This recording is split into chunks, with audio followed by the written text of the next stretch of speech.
আমি আমার শাশুড়ি মাকে আমার প্রণাম জানাই।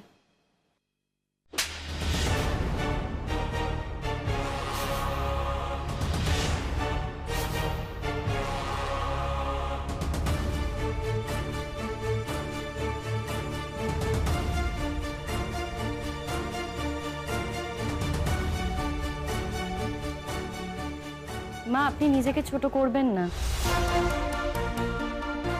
আজ যে এখানে সবার সামনে দাঁড়িয়ে আপনি আমাকে মারলেন, আপনি কিন্তু নিজেকেই ছোট করলেন। আমার কিন্তু কিছু হলো না।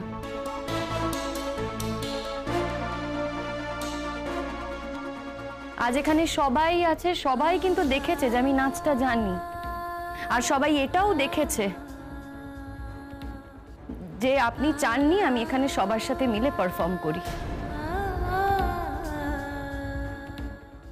আমার কিন্তু সত্যি কিছু হলো না মা, এটা আপনার বদনাম। আপনাকে দিয়েছে সবাই সম্মান জানাতে চেয়েছে, আপনাকে যে সবাই মঞ্চে ডেকেছে সম্মান জানানোর জন্য, সেই সম্মান কিন্তু মা আপনি ধুলোয় মিশিয়ে দিলেন। কারণ একটাই, আপনার কথা না শুনে আমি এখানে পারফর্ম করতে এসেছি বলে।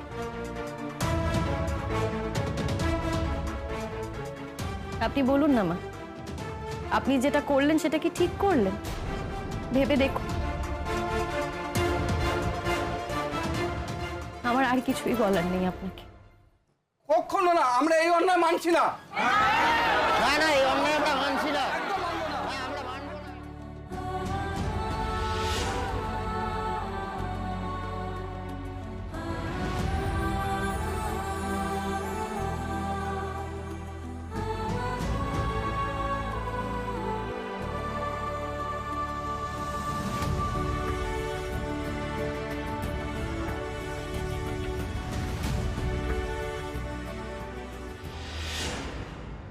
বলো বলো বলো বলো, এখন তোমার কি শাস্তিটা হওয়া উচিত? আমার তো মনে হয় মা আমার কোনো শাস্তি হওয়াই উচিত না।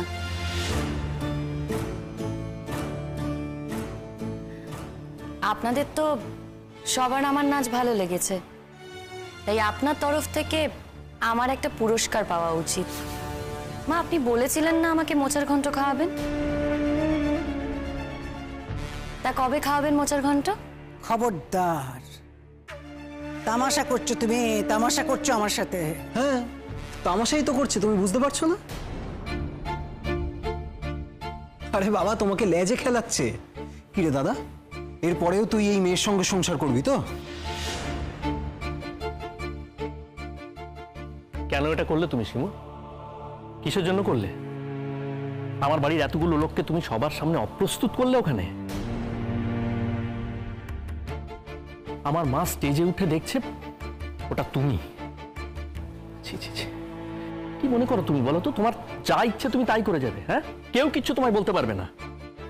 আচ্ছা, এখন যদি আমি তোমার বাড়িতে তোমার দাদাদেরকে ডেকে বলি তোমাকে বাড়ি নিয়ে চলে যেতে, কি হবে তখন? কিংবা ধরো যদি আমি নিজেই তোমাকে তোমার বাড়িতে দিয়ে আসি, কি হবে? কি আর হবে, এরকম পরিস্থিতির মধ্যে বাকি মেয়েদের যা হয় আমারও তাই হবে। তবে কি জানো তো, এখন না নিয়ম কানুন বদলেছে, মানে আমি যদি চাই আমি কিন্তু আমার শ্বশুরবাড়িতে থেকে যেতে পারি। কোনো শিমুল, তুমি এসব নিয়ম কানুনগুলো দেখাতে এসো না প্লিজ। এই বাড়িতে আমরা যদি সবাই তোমার সঙ্গে অসহযোগিতা করি, কি করবে তখন তুমি? থাকতে পারবে এখানে? কেন কেন চলে যাবে বাড়ি থেকে? ও যখন নাচ করছিল তখন তো খুব চোখ ঘুরিয়ে দেখছিলে, তখন বুঝি খুব ভালো লাগছিল দেখতে, তখন তো একবার বলনি। এখন ওকে বাড়ি থেকে তাই যাবে বলছিস যে? হ্যাঁ, এই বুড়ি তো দেখছিল ওখানে, দেব করে দেখছিল, আর এখন তো অহংকার হচ্ছে না? হ্যাঁ, কেন? নিজের বাড়ির বউ নৃত্য করেছে বলে তোমার মন্দ লাগছে, তাই না? বেশি বড় বড় কথা হয়েছে। বেশ করছে, নাচ করছে, বেশ করছে, আরো নাচবে। আর আমি দেখবো তুই কেমন কাউকে এবার থেকে বের করতে পারিস। এই মেয়েটা না একেবারে মাথাটা খারাপ করে দেবে, কিছুতেই একে এই বাড়ি থেকে সরানো যাচ্ছে না। কেন বলো তো, এই মেয়েটাকে সরাতে চাইছো কেন? এই মেয়েটা সত্যি কথা বলে বলে তোমাদের ভালো লাগে না বুঝি? দেখো, তোমরা কিন্তু নিজেরাও জানো যে তোমরা দিনের পর দিন অন্যায় করে চলেছো, আর এই মেয়েটার সবটাই চোখে পড়ছে। আপাত দৃষ্টিতে দেখতে গেলে এই মেয়েটি খানিকটা অসুস্থ, তার বুদ্ধি কম, কিন্তু আমি মনে করি ওর অনেক বেশি বুদ্ধি গো। অন্তত তোমাদের থেকে বেশি বুদ্ধি আর তোমাদের থেকে বেশি সুস্থ। তা না হলে আজকের এই ঘটনাটা তোমরা কেউ অপরাধ হিসেবে মনে করতে না। শিমুল, একেবারেই তোমার ভাষণটা কিন্তু শুনতে চাইনি আমি। আমি কিন্তু আজকে তোমার দাদাদেরকে ফোন করব। তোমাদের কাছে নাম্বার আছে, চাইলেই ফোন করতে পারো। বলি এত বড় সাহস তোমার? আগেও একদিন তুমি লুকিয়ে লুকিয়ে বাড়িতে তালা দিয়ে বেরিয়ে গিয়েছিলে, আজ আবার সেই একই কাজ করেছো। কেন মা? আপনারা সবাই ফাংশন দেখতে যেতে পারেন, আমি কেন যেতে পারি না? আমি ঘরে কেন বন্দি হয়ে থাকবো? আমি কি কোনো জেলে আছি নাকি যে আমি বন্দি হয়ে থাকতে হবে? আমি নতুন বউ বলে কি পাড়ার কোনো কিছুতে আমি অংশ নিতে পারবো না, নাকি আমি কোনো কিছু দেখতে পারবো না? আমি তো সেটা মনে করি না মা। আপনি সবসময় না আমার ইচ্ছেগুলো কুঠার দিয়ে আঘাত করেছেন। আমি চেষ্টা করি জানেন তো আপনার সাথে মানিয়ে নেওয়ার। আপনি হয়তো খানিকটা সময় ঠিক থাকেন, তারপর আবার যেই কে সেই। আসলে কি বলুন তো মা, আপনি না নিজেকে আমার প্রভু মনে করেন, আমি কিন্তু সেটা মনে করি না মা। আপনিও যেদিন এটা মনে করবেন না, সেদিন দেখবেন আমিও আপনাকে ঠিক আপন করে নিতে পারবো। তো আপনি তো সেটা মনে করতে পারবেন না মা, কারণ আপনি সেই মানুষই না। আপনি সারা জীবন না কারোর ওপর প্রভুত্ব করেছেন, কারণ আপনার ওপরও কেউ না কেউ ঠিক একই কাজ করেছে। তাই আপনি প্রতিশোধ নেওয়ার জন্য আমাকে বেছে নিয়েছেন। কিন্তু মা, আমার তো কোনো দোষ নেই, আমি তো সেই দিন ছিলাম না, তাহলে আপনি আমাকে কেন বেছে নিলেন বলুন তো? দেখ পরাগ, দেখ, শোন ভালো করে। তোর বউ আমাকে কতখানি অপমান করছে সেটা খালি দেখ। এই বউয়ের সঙ্গে আমি কিছুতেই আর সংসার করব না। আমি তো সেদিন বলেছিলাম যে আমি কাশি চলে যাব, আমার মাসতুতো দিদি থাকে সেখানে, আমি তার কাছে গিয়ে থাকবো, ভালো থাকবো। বলো হ্যাঁ মা। আমার টিকিট কেটে দিবি, কাশি যাবার টিকিট কাটবি। কেন মা? তুমি একজন বাইরের মহিলার জন্য বাড়ি ছেড়ে চলে যাবে কেন? তুমি বাইরের মহিলা কাকে বলছো? আমি তো তোমার দাদার স্ত্রী, তুমি আমাকে বৌদি বলে ডাকো। আমি তো কোনো বাইরের মহিলা নই। আর তোমার মা কোথাও যাবেন না, এটা তোমার মায়ের বাড়ি, সে কোথাও যাবে কেন? আমি কিন্তু একবারও দাবি করিনি যে এটা আমার বাড়ি। আমি শুধু এইটুকু দাবি করেছি যে আমি যদি চাই আমি আমার এই শ্বশুর বাড়িতে থেকে যেতে পারি, সেই অধিকার আমার আছে। Shut up! তুমি এখনো এত বড় বড় কথা বলছো কি করে? হ্যাঁ, কি করে বলছো?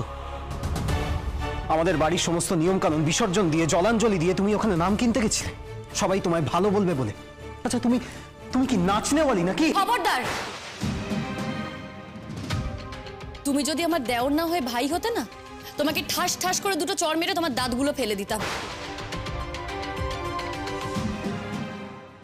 এত সাহস পাও কোত্থেকে তুমি? আমি না তোমার থেকে বয়সে বড় হই? অন্যকে শিক্ষা দাও, নিজেরই কোনো শিক্ষা নেই। শোনো, ভবিষ্যতে না আর কোনোদিনও তুমি আমার সাথে এইভাবে কথা বলবে না। দাদা, এসব কি হচ্ছে? কি আমাকে কি এখন এইগুলো শুনতে হবে? ও আমাকে শাসাচ্ছে, তড়পাচ্ছে এইভাবে। দেখো, তোমার দাদা যদি মানুষ হয় না, তোমার দাদা যদি মনুষ্যত্ব থাকে, তাহলে এই কথাটাতে ওর কি লাগে আমিও জানতে চাই। তোমার ভাই এই কথাটা বলেছে, তোমার প্রেস্টিজে লাগছে না? আর যদি তোমার প্রেস্টিজে না লাগে না, তাহলে আমি বুঝবো যে তুমি শুধু মানুষের শরীরেই জন্মেছো, কিন্তু তুমি আসলে মানুষ না। আর এরকম মানুষের সাথে থাকতে না আমার ঘেন্না করে, ঘেন্না। কি বলে তুমি? কি বলে কথাটা? ঘেন্না করবে তোমার? হ্যাঁ, ঘেন্না করবে আমার সঙ্গে থাকতে? ঠিক আছে, ঠিক আছে শিমুল, এত বড় কথাটা তুমি বললে তো আমাকে, যাতে তোমার ঘেন্না না করে, তাহলে সেই ব্যবস্থাটা এবারে করো। চলে যাও তুমি তোমার বাপের বাড়ি। এই বাড়িতে তোমার থাকা হবে না শিমুল। এই বাড়ির সঙ্গে তুমি মানিয়ে নিতে পারবে না, আমি স্পষ্ট বুঝতে পারছি। আর তাছাড়া তোমার কার্যকলাপও কিন্তু আমার পছন্দ হচ্ছে না। আচ্ছা, একটা কথা আমি ঠিক করে বলো তো, আমার ঠিক কতজন প্রভু আছে? তুমি আমার প্রভু তোমার ভাই আমার প্রভু, তোমার মা আমার প্রভু, আর ঠিক কতজন প্রভু আছে, আর ঠিক কাকে কাকে আমাকে মানিয়ে চলতে হবে? আচ্ছা, তুমি তো চাকরি করো, তোমার তো একজনই রিপোর্টিং অথরিটি আছে, তাহলে আমার বেলায় এতজন কেন? বিনে পয়সায় চাকরি করি, যে কাজে নাকি আমার শরীর ক্ষয় হয়, মন ক্ষয় হয়, তারপরেও এতগুলো প্রভু থাকবে, এত কিছু ক্ষয়ও হবে, কেন মেনে নেব বলো তো? তুমি কিন্তু বড্ড বেশি কথা বলছো শিমুল। হ্যাঁ, দেখ তাহলে নিজেই দেখ, কোথায় প্রতীক্ষা আর কোথায় কোথায় তোর বউ। দেখো, প্রতীক্ষা কিন্তু এখনো এ বাড়িতে বউ হয়ে আসেনি। তোমাদের বাড়ি যা সব নিয়ম আছে যেগুলো তোমরা আমার ওপর চাপিয়ে দিচ্ছ, আগে দেখো প্রতীক্ষা সেগুলো কিভাবে মানিয়ে নেয়, তারপর তো বুঝবে যে আমি কোথায় আর প্রতীক্ষা কোথায়। যাক, এসব কথা বলে কোনো লাভ নেই, কারণ তোমরা কেউ আমাকে পছন্দ করো না, সেটা আমি খুব ভালো করেই বুঝতে পারছি।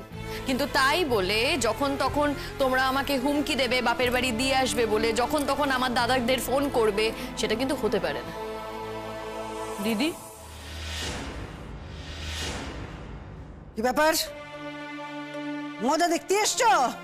মজা দেখতে এসছো নাকি তোমরা সব? না দিদি, মজা দেখতে আসিনি, দেখতে এসেছি এই মেয়েটাকে তোমরা কতটা নিগ্রহ করছো। তোমার ঠাকুরপোই পাঠালো, বললো আজ নিশ্চয়ই ওরা বৌমার গায়ে হাত তুলবেই, তাই সেটা দেখতে এসেছি আর বাঁচাতে এসেছি।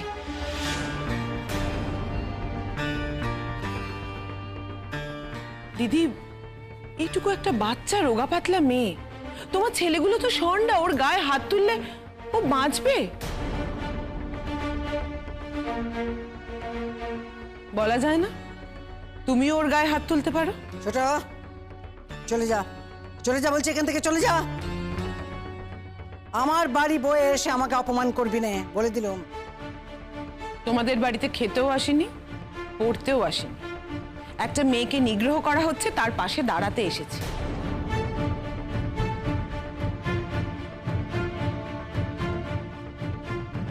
বৌদি ভাই, কি হয়েছে বৌদি ভাই? তুমি তুমি কাঁদছো কেন?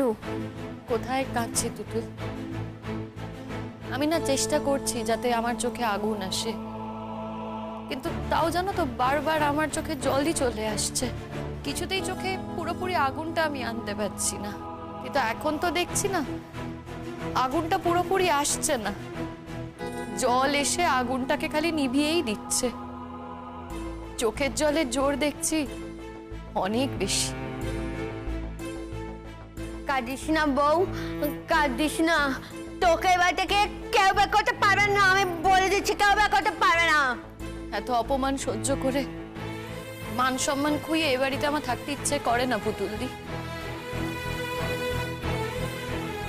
কিন্তু কি করবো বলো তো পুতুলদি? আমি যদি জেদ করে এখানে থেকে না যাই, এটা তো পেয়ে বসবে, তারপর দেখবে এই আমার মতোই আমি চলে যাবার পর এখানে এক একটা করে মেয়ে আনবে আর আমার মতোই দূর দূর করে তাড়িয়ে দেবে। সেটা তো আমি হতে দিতে পারি না।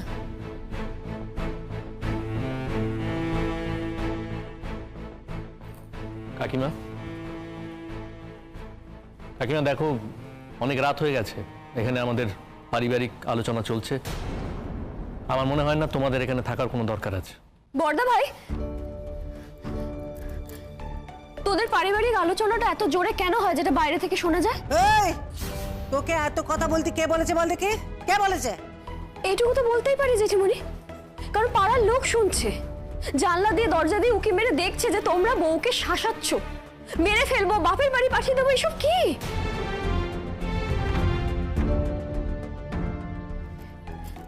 বড়দা ভাই, এসব এসব কথা তোরা বলিস না, তোদেরও তো একটা সম্মান আছে, আর যদি তোমাদের সম্মান থেকে থাকে তাহলে সেই সম্মানে কিন্তু ঘা লাগছে বলেই আমি বারবার বলছি এই সমস্ত নোংরা কথা প্লিজ তোমরা বলো না। আমরা তো সেটা শুনলাম বাইরে থেকে, সেই জন্যই তো আমরা এলাম। আসবো।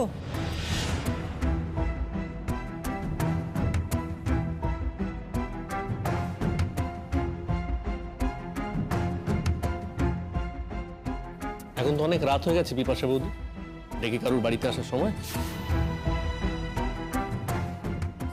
সহি ভাবে জিজ্ঞেস করলাম, ভালো লাগলো না? না ठीक है और জিজ্ঞেস করবো না। শিমুল क्या हुआ? এরা তোমার উপর অত্যাচার করছে তাই তো? ঠিক আছে আমি তোমাকে একটা নাম্বার দিচ্ছি, তুমি কল করে নাও, পুলিশ ঠিক চলে আসবে। দাঁড়াও দাঁড়াও, তুমি তুমি কি পুলিশের ভয় দেখাচ্ছ নাকি? অত্যাচার তো করছি, তবে পুলিশ এটাকে অত্যাচার বলে ধরবে কিনা সেটা আমি সত্যিই জানি না।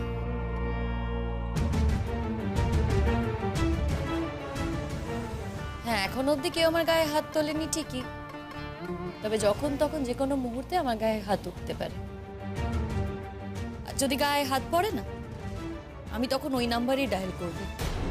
আর যদি আমার বাপের বাড়িতে ফোন করে জানানো হয়, আমার দাদাদের যদি বলা হয় আমাকে নিয়ে যাওয়ার জন্য, আমি তখনও পুলিশে জানাবো।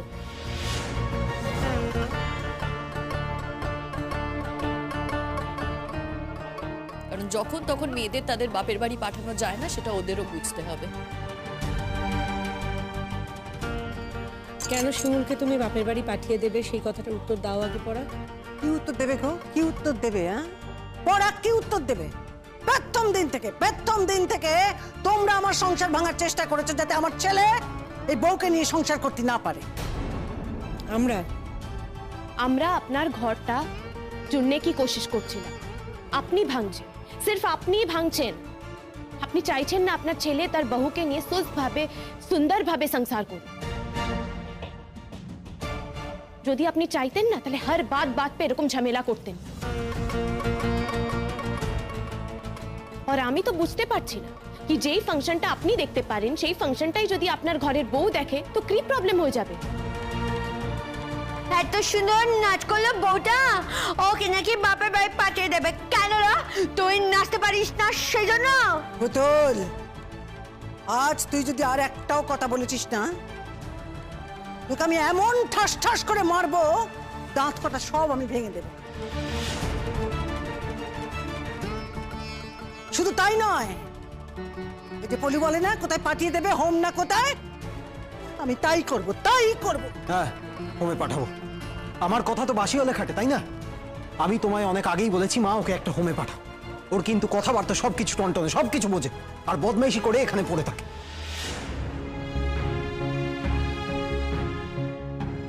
এমন একটা মেয়েকে তুমি জন্ম দিয়েছো, আমাদের প্রত্যেকের জীবন একেবারে জ্বালিয়ে পুড়ি শেষ করে দিল। কি করে জানতে পারবো আমি যে জন্মের পর এই মূর্তি ধারণ করবে? আমি কি জানতাম তোর আমার যে দোষ দিচ্ছিস? শোনো বিপাশা বৌদি, আমি আগেও বললাম আবারও বলছি, অনেক রাত হয়ে গেছে, তোমরা এখন বাড়ি যাও। না, যাবো না। শিমুলের কি ব্যবস্থা করছো সেটা না জানা অবধি বাড়ি যাবো না। ব্যবস্থাটা জানতে চাইছো তো? তাহলে শুনে রাখো, আমি ডিসিশন নিয়েছি, এই মেয়ের সঙ্গে আমি সংসার করতে পারবো না।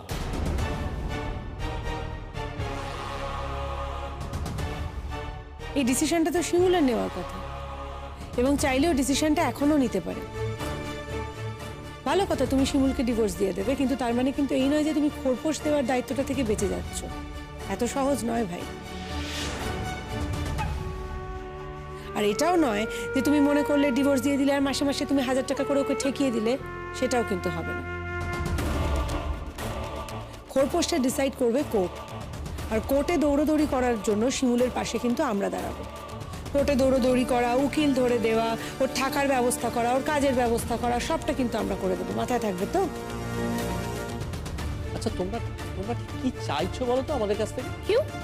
জাস্টিস চাই। তুমি তোমার বহুকে সম্মান করো এটা চাই, তোমার মা তোমার বহুকে সম্মান করুক এটা চাই।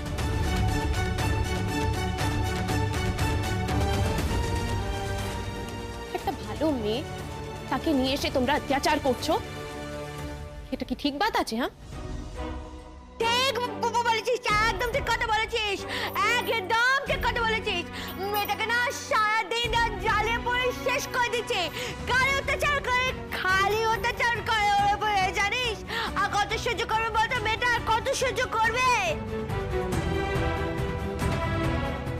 দেখিস, তুই কি করবি ভাবছিস বলতো?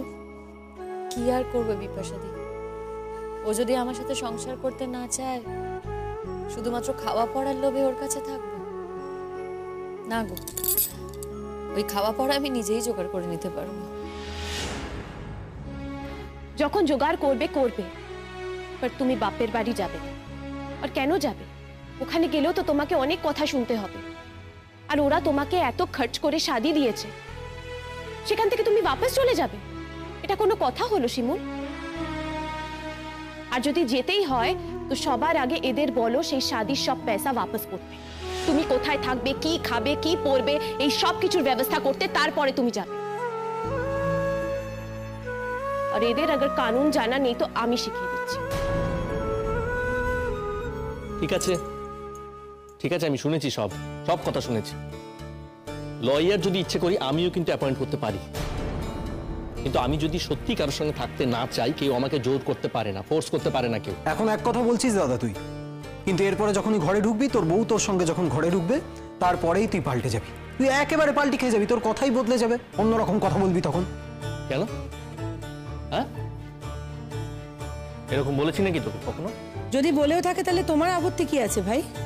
তুমি তো তোমার হবু বউকে নিয়ে রাজ্য চষে বেড়াচ্ছ, এই তো ফাংশনেও গেছিলে, বিয়ে হয়নি এখনো তাতেই।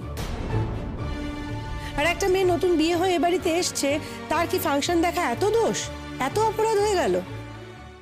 এটা তোমার কেমন বিচার কাকিমা? তোমার ছোট বৌমা চাকরি করে বলে তার বেলা 7 খুন মাপ, তাই তো? আর তোমার বড় বৌমা চাকরি বাকরি করে না বলে 24টা ঘন্টা তোমাদের কথা অনুযায়ী সংসারে জোয়াল টেনে চলেছে বলে তার বেলা সমস্ত রকমের বাধা নিষেধ। সেই ফাংশন দেখতে গেলেই অপরাধ। যত নষ্টের গোড়া না তুমি, জানো তো কাকিমা? তুমি শোনো কাকিমা, তুমি যদি এইভাবে চলতে থাকো না, এই গোটা পাড়ার লোকে কিন্তু তোমাদের সবাইকে এক ঘরে করবে, তোমাদেরকে বয়কট করবে, এটা আমি বলে দিলাম। বলি যত বড় মুখ নয় তত বড় কথা। হ্যাঁ, একটা গুরুজনের সঙ্গে তুমি এভাবে কথা বলো? বলতে বাধ্য হচ্ছি। শোনো, আমি তো এপাড়ারই মেয়ে, এপাড়ারই বৌমা, আমি এপাড়ার প্রত্যেককে চিনি, আমি তোমাকেও চিনি, তোমাকেও আমি বহু বছর ধরে দেখছি। আমি কি করতে পারি না সে সম্পর্কে তোমাদের কোনো ধারণাও নেই।